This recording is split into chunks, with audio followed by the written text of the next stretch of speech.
ఐపీఎస్లు మనం ఏంటంటే ఒక ముద్రలు వేసేసాం, వీళ్ళు వైసీపీ, వీళ్ళు టీడీపీ, లేకపోతే ఇట్లాగనేసి. కానీ వాళ్ళు ఎవరు ప్రభుత్వంలో ఉంటే వాళ్ళకి లాయల్గా పనిచేస్తారు, అంతే తప్పించి అది కూడా ప్రభుత్వం ఏం చెప్తే వాళ్ళకి మెయిన్ పొజిషన్ ఇచ్చి నువ్వు ఈ ప్రకారం ఇట్లా చేయి అంటే చేస్తారు. అందులో కొన్ని చట్ట విరుద్ధంగా, న్యాయ విరుద్ధంగా ఉంటే న్యాయస్థానాల్లోనే ఇవన్నీ నడుస్తాయి.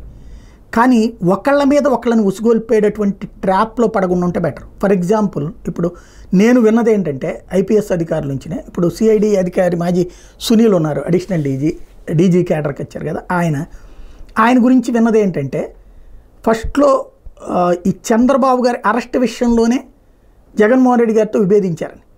ఎందుకంటే ఈ వయసులో ఆయన అరెస్ట్ చేయడం కరెక్ట్ కాదు, ఈ కేసులు పెద్దగా నిలబడే కాదు, చచ్చే కాదు, అనవసరమైనటువంటి ఇష్యూ క్రియేట్ చేసుకుని మనం లేనిపోని ఇది చేయడం తప్పించి వద్దు అన్నారని. అందుకనే ఆయన పక్కన పెట్టారని, సిఐడి నుంచి తీసేసి ఆయన్ని వేరే ఫైర్ డిపార్ట్మెంట్ అని అట్లా పక్కన పెట్టారు అన్నటువంటి వాదన వినబడుతుంది. రెండో పాయింట్ ఏంటంటే ఏబి వెంకటేశ్వరరావు గారిని వేధించడాన్ని కూడా ఆయన అంగీకరించలేదు.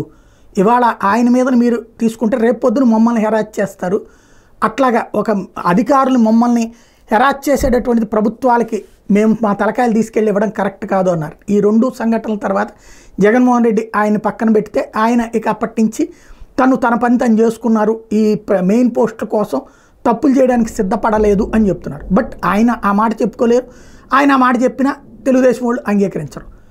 ఇక్కడే తేడా ఉన్నది అలా కూడా.